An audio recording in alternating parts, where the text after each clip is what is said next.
this video, we're going to look at editing themes and master slides in PowerPoint.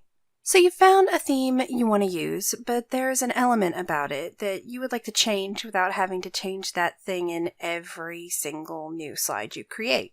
Well, PowerPoint uses master slides and design themes to dictate different layouts and where elements appear.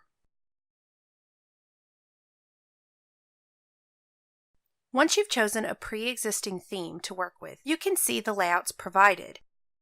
We'll talk about the Design Ideas palette later. Select the View tab on the ribbon. Microsoft calls this the ribbon, by the way. You can see an option called Slide Master.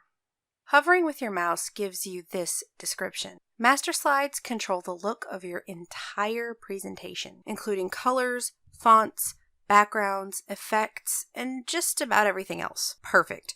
This is exactly what we want. By selecting Slide Master, we can see every layout available, and we can change them. You can see while it all looks like still images with text boxes in the regular view, here we see there are movable objects that we can change. We can alter the font, or load other themes, or change the background. You can also alter pre-existing layouts or insert your own new layout or master slide with these tools over here. You can also add those placeholder boxes when you need to.